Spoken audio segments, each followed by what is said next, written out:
쟁쟁한 분들이 오시는데 제가 이 피라미가 와서 근데 카메라까지 이렇게 하시는지 몰랐네요. 네. 귀한 시간 감사드립니다. 다들 이제 쟁쟁한 그 대선 후보님들 이렇게 다녀가시는데 제가 중간에 해끼쳐서 죄송합니다. 오늘은 그냥 제가 1년 반 만에 공식적으로 기자실에 이렇게 찾아뵙고 인사드리려고 근황 인사드리려고 찾아뵙습니다. 지금 이제 한참 양 당의 대선전이 펼쳐지고 있는데 국민의힘에도 이제 15분이 어제 보니까 이제 등록하셨다라고 합니다. 그 중에서 이제 8분, 4분 이렇게 뽑게 되는데 치열하게 지금 전쟁을 치르고 있는 원희룡 대선 후보 캠프의 종합 상황실장으로 합류를 하게 됐습니다. 몇 번의 그 제안들이 있으셨고 실제 이제 가치적으로 공유하는 측면들 흑수저로서 이제 그 어렵게 오면서 당대에 뭐 수석자 많이 붙어 있고 검사 그다음에 국회의원 도지사를 거치시면서 이제 사회를 바꾸고 당대의 어떤 그 사회혁신 개혁 또 저랑 이제 대화하면서는 특히나 이제 혁신 경제 기업가 정신 어떤 대한민국과 지역을 어떻게 바꿔갈 거냐 등등에 대해서 이제 수많은 토론이 있었습니다.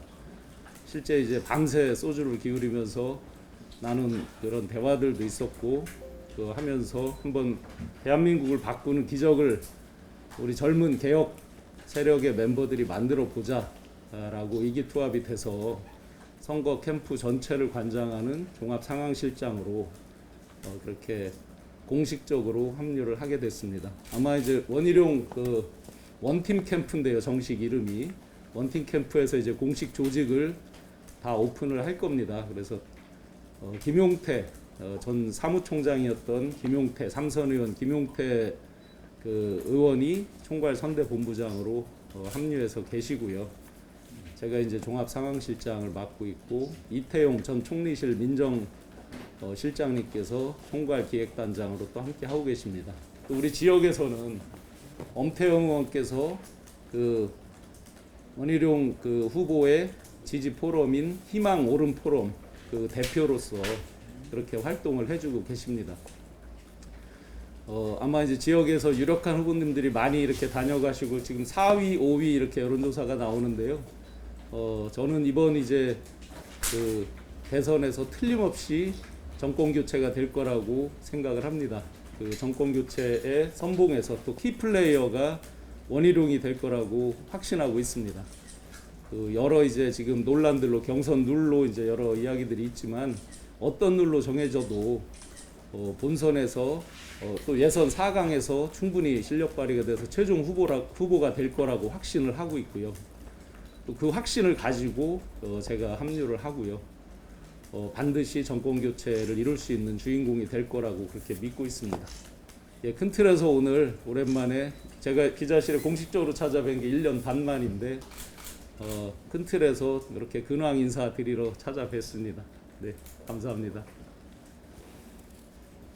그 원희룡 지사님 방문 일정도 좀 예, 그 원래는 사실은 조금 더 일찍 이제 계획을 하고 있었는데 중간에 지금 국민의힘의 이제 1차 그 9월 15일까지의 경선 룰을 보시면 9월 7일, 9일, 12일에 계속해서 약간 배틀 같은 또 토론회 같은 것들이 예정돼 있어서 어쩔 수 없이 약간 밀릴 것 같습니다. 왜냐하면 토론 준비하고 그러고 집중하다 보면 원래 계획은 이제 경북 그다음에 충북 이렇게 예정이 돼 있었는데 그 부분은 요 토론 일정 때문에 약간 지연될 것 같습니다.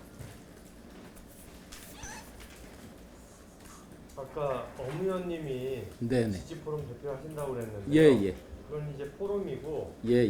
그 선대 본부 차원에서 예. 지역에서 어느 분이 좀 경선을 책임지시나요? 어떻게 꾸려지나요? 아직 그 엄 의원님하고 이제 지역에 대한 거는 개인적으로 상의는 못 드렸고요. 제가 이제 공식적으로 합류해서 엄 의원님과 이 충북 지역에 대한 책임 이런 부분은 한번 진하게 그렇게 상의를 드리고 보고를 드리겠습니다. 아직은 아직. 네네. 그 의원님들은 7월 7일 날 이렇게 보셨듯이 35분이 이제 지지 표명을 해주셨지만 그 각 캠프가 출범하면서 이제 여러 캠프로 또 가신 분도 있지만 아마 의원님들 숫자로는 현재도 가장 많은 국회의원분들이 원희룡 그 후보를 지지하고 있는 걸로 알고 있습니다. 실제 그 엄 의원님께서 주도하는 희망 포럼 멤버들이 워낙 이제 확고하게 계시고요. 그러면 왜 지금 4등, 5등을 가고 있는 원희룡 후보에게 가장 많은 현역 의원들 또 많은 원외위원장들이 함께 하고 있는가? 그 부분에 아마 대선 답이 있을 것 같습니다.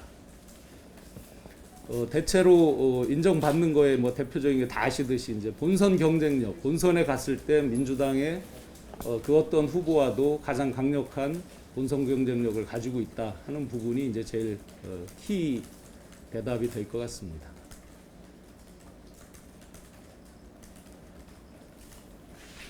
이제 각 캠프의 그 특징들이 다 다양한 걸로 알고 있는데요. 그 뭐 예를 들어서 이제 윤석열 캠프는 1등이다 보니까 당연히 이제 많은 의원님들이 직접 참여하고 계시고 장제원 의원께서 이제 종합 상황 실장을 맡고 있고요.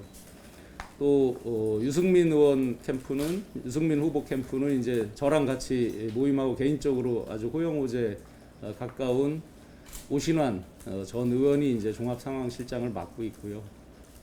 저희 같은 경우는 완전히 이제 실무형 캠프로 그렇게 준비를 하고 있습니다. 실제 소위 말해서 이제 피라미드 구조냐, 뭐 역삼각형 구조냐 여러 이제 그런 얘기들을 할 때 아마 원팀 캠프, 원희룡 캠프는 피라미드 그 실무진 위주로 구성되고 액티브하게 돌아가는 제가 이제 두 가지를 강조를 했습니다 멤버들한테 그러니까 캠프 자체가 이제 일종의 TF 성격이다 보니까 다이내믹하지 않으면 안 된다라는 거. 그 다음에 스스로 일을 찾아서 하는 거. 왜냐하면 이게 이제 어떻게 보면 상하 구조가 아니다 보니까 실제로 뭐 이래라 저래라 명령해서 되는 단기 승부고 그러다 보니까 이제 그런 측면. 왜냐하면 다른 캠프의 단점들을 제가 많이 듣고 있습니다. 위에 어르신들이 많으면서 또 의원님들이 많으면서 생기는 오히려 단점도 있으니까. 그런 것까지 감안해서 굉장히 실무자들을 지금 저희 캠프가 실무자 구성이나 이게 숫자가 제일 많다고 들었습니다. 근데 평균 연령이 아마 한 40세 조금 안 될 겁니다. 평균 연령으로 보면 실제로 대학생 자원봉사자들이 많이 참여하고 있고요. 제가 종합상황실장으로 이제 참여하면서 젊은 멤버들을 이제 대거 투입해서 뭐 홍보라든지 공보라든지 대변인단도 신보라 전 의원하고 박용찬 MBC 그 간판 앵커였던 박용찬 수석 대변인 두 분이 이제 있지만 나머지 6명의 대변인은 전부 청년들 20대 대변인이 3명이 이렇게 포진되고 있습니다. 아마 공식적으로는 이제 곧 발표를 할 텐데요. 그래서 완전히 젊은 캠프로 한번 그 보수 진영에서 젊은 캠프로 젊은 멤버들이 세상을 한번 바꿔보자 이렇게 의기투합하고 있습니다. 아무래도 이제 지금 대선에 집중을 하셔야 될 것 같습니다. 네. 그럼 내년에 또 지방선거가 있잖아요. 네. 거기에 대해서 개인적으로는 뭐 출마나 이런 거는 고려하지 않고 있다고. 일단은 저는 좀 전에 이제 워낙 제가 맡은 자리가 적당히 이렇게 자문하고 때우고 적당히 할 수 있는 자리가 아니다 보니까 정권 교체에 완전히 올인해야 되는 상황이고요. 지금 아시다시피 이제 제가 방송 5개를 하고 있습니다. 지역에서 경제 방송 2개를 이제 KBS와 교통방송에서 충북에서 아마 처음으로 알고 있는데 충북 경제를 전문으로 다루는 프로를 지금 2개를 하고 있고요. 라디오 KBS랑 교통방송 그리고 지금 이제 계시지만 HCN, MBC, CJB 시사 프로랑 정치 관련된 거는 딱 하나 이제 그 한판 리얼토크 한판 같은 경우만 이제 정치 관련해서 하고 나머지는 이제 우리 지역 경제 현안이나 지역 시사 이렇게 하고 있는데 그 부분은 제가 최선을 당연히 다 해야 되고요. 나머지 시간들은 당분간 정권 교체에 완전히 올인해야 될 것 같습니다. 다만 이제 내년도 부분 말씀하셨으니까 포스트 이시종 시대, 그 포스트 이시종 시대에 과연 충북은 어떻게 바뀌어야 될 거냐에 대해서 끊임없이 고민하고요. 제가 방송을 하면서 계속 지역 현안들, 특히 이제 경제 관련 현안들, 미래 일거리, 먹거리에 대해 집중하는 부분도 결국은 포스트 이시종 시대 충북을 어떻게 바꿀 수 있을 거냐에 대한 그런 고민의 일환으로 함께 포함되는 것 같습니다. 그 부분은 일단 대선에 집중하면서 차후에 말씀드릴 기회가 있을 것 같습니다. 일단 그 대선 예선전이 11월 9일 날 끝나고 그때 후보가 결정되니까 최소한 그때까지는 뭐 제가 방송 집중하는 거 외에는 나머지는 전부 그 대선에 올인해야 되는 상황입니다.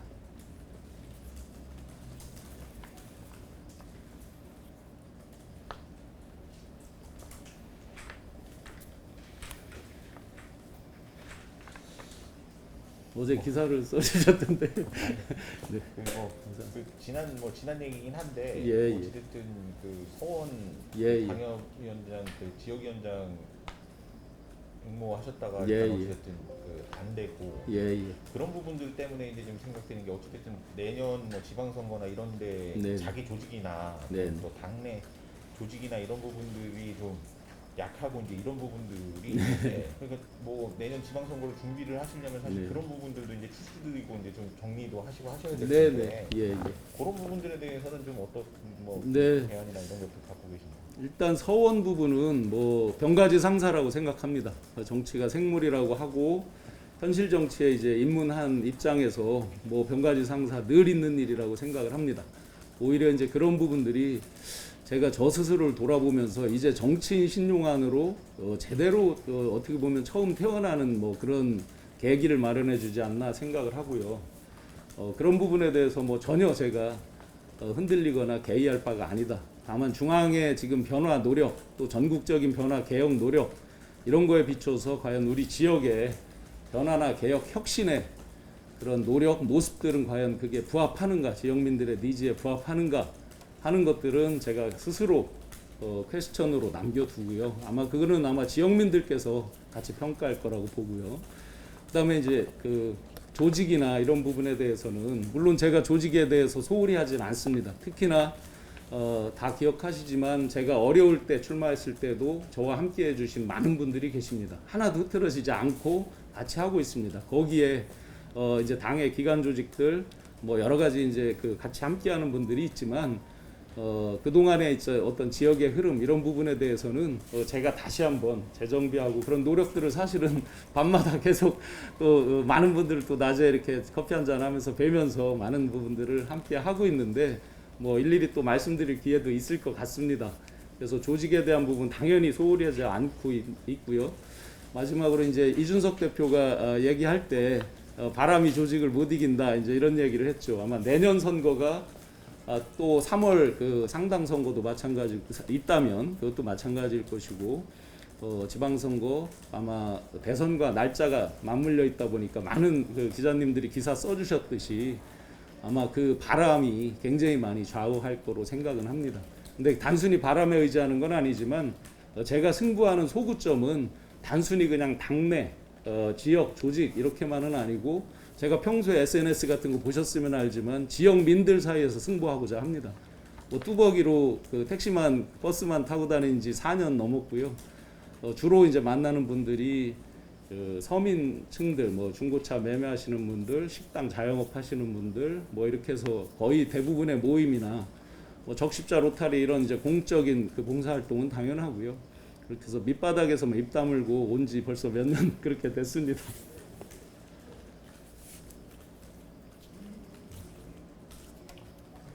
네, 아이고 바쁘신데 감사드리고요. 하여튼 뭐 많은 변화가 있을 걸로 예상되고 아마 내년도 이제 대권 후보 정해지면 그분들 중심으로 또 그에 부합하는 그 우리 지역에도 예를 들어 뭐 재보궐이 있다면 또 그에 부합하는 분들 매칭 게임이 있을 거고 지방선거도 마찬가지라고 생각하고 뚜벅뚜벅 제 갈 길 이렇게 열심히 가겠습니다. 지역 하여튼 개혁 혁신을 위해서 계속 노력하겠습니다.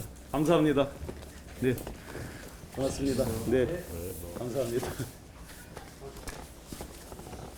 원희룡 캠프 좀 관심 있게 봐주시고요. 아마 꽤 의미 있게 치고 올라오는 모습들로 이렇게 만들어 나가도록 노력하겠습니다. 고맙습니다.